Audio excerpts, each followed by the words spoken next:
টালি দিয়ে একটা ঘর করার পরে সেই টালির ঘরে আমরা ছেলেপিলে নিয়ে ওই প্রতিষ্ঠান চালি। মোহাম্মদ রহমতুল্লাহ, আমি গ্রাম হুদাপাড়া।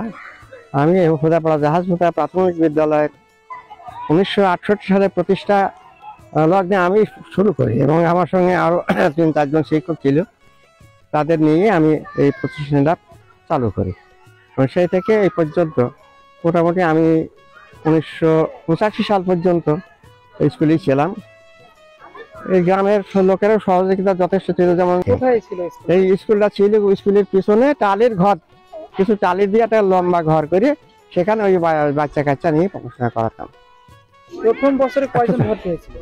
প্রথমে মনে হয় হরিরামপুর থেকে কিছু ছাত্র এসেছিল আর কি। আমাদের গ্রামের ছেলে তখন হরিরামপুর স্কুল যেত, ওখান থেকে তোমার যেমন আমার খুব মনে আছে ক্লাস 5-এর 2 জন, 4-এর 4-5 জন, 6 জন এরকম নিয়ে, আর আমার গ্রামের কিছু নিয়ে সেই বোধহয় শুরুই করেছি আমরা কম করে হলেও তো প্রায় 60-70 বাচ্চা খাচ্ছেন প্রথম বছরে। তো স্কুল তো ছিল না এখানে। হ্যাঁ, ছোট ছোট বাচ্চারা তো স্কুল যেতে পারতো না। কোন কোন ক্লাসে ভর্তি হয়? কেউ বললাম না, হরিরামপুর থেকে 5 এসে ভর্তি হয়, পরে ভর্তি হয় 3-তে পেয়েছি, ক্লাস 2-তেও পেয়েছে, 2-1 জন পেরি। আপনি ওখানে প্রধান শিক্ষক নিয়োগ পাওয়ার আগে আপনি তার আগে কি করতেন? তার আগে আমি এমনি ব্যবসা করতাম, পড়াশোনা করে বেরিয়ে আসার পরে তারপরে আমি ওই নিজের প্রতিষ্ঠান মানে নিজের উদ্যোগে গ্রামে একটা প্রতিষ্ঠান নেই এই হিসাবে মোটামুটি আমি একটু উদ্যোগ করি, কিছু লোকজনকে নিয়ে প্রতিষ্ঠান শুরু করি। আচ্ছা, প্রতিষ্ঠাকালীন সময়ে আপনার সাথে এখানে উদ্যোগ গ্রহণকারী কারা কারা ছিলেন? এখন প্রতিষ্ঠানে তো হুদাপাড়া জাহাজমুতা মিলি, হুদাপাড়া ধরেন আমির হোসেন, আওলাদ খান, তারপরে তোমার গিয়ে হজরত মন্ডল, তারপরে জাহাজমুতার জামাত আলী ডাক্তার, তারপরে সাহার আলী মন্ডল, ইউনুস আলী মন্ডল, এইরকম ভাবে অনেক সমস্ত লোকেই মোটামুটি সহযোগিতা করি। ওনারা সব গ্রামবাসীর এই বিদ্যালয়টি প্রতিষ্ঠিত হয়। আচ্ছা, আপনার বিদ্যালয় থেকে 5 পাস করে বের হয় কারা, আপনার কি মনে আছে? হ্যাঁ, আছে, বলুন। কিছু আছে আর কি, যাই হোক বলুন। হাবিবুর রহমান, কোথায় বাড়ি? হুদাপাড়া। আচ্ছা, তারপরে আলাউদ্দিন সর্দার, হুদাপাড়া। তারপরে আকবর আলী, হুদাপাড়া। তারপর তোমার কি সর্দার, রহমান সর্দার, হুদাপাড়া। এইরকম আর কি। ওনারা এখন কোন পর্যায়ে আছেন?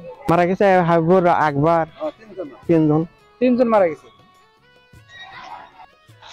আপনার সঙ্গে সহকারী শিক্ষক কে কে ছিলেন? আমার সঙ্গে সহকারী শিক্ষক ছিল তোমার কাটা বাগান পাড়ার শামসার আলী, হাজপুতা গ্রামের আবুল হোসেন, আর হুদাপাড়ার মঈনুদ্দিন।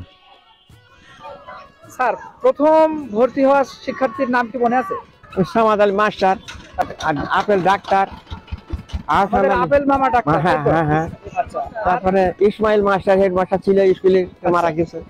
তারপরে আহসান আলী সর্দার, তারপরে জহিরুদ্দিন মন্ডল, আছে অত সাহিত্য নেই। সিনিয়র ছিল, তার পরবর্তীতে আমরা প্রথম শ্রেণীতে ভর্তি হই। ওই সময় ওই বছর এই 72 সালে। আপনার নাম কি? মোহাম্মদ আব্দুস সামাদ। আপনি তো এই বিদ্যালয়ে এখন শিক্ষক? জি, বর্তমানে এখন আমি। আপনার সঙ্গে কে কে ভর্তি হয়েছিল মনে আছে? জি, মনে আছে। আমার সাথে ভর্তি ছিলাম, আমি ছিলাম, আমার বন্ধু আহসান হাবিব ছিল, আপেল ডাক্তার ছিল, তারপরে জাহাজপুতার আবু বকর ছিল, জালালউদ্দিন ছিল, তারা এখন সব বিভিন্ন কাজে পেশায় আছে, এখন বেঁচে আছে।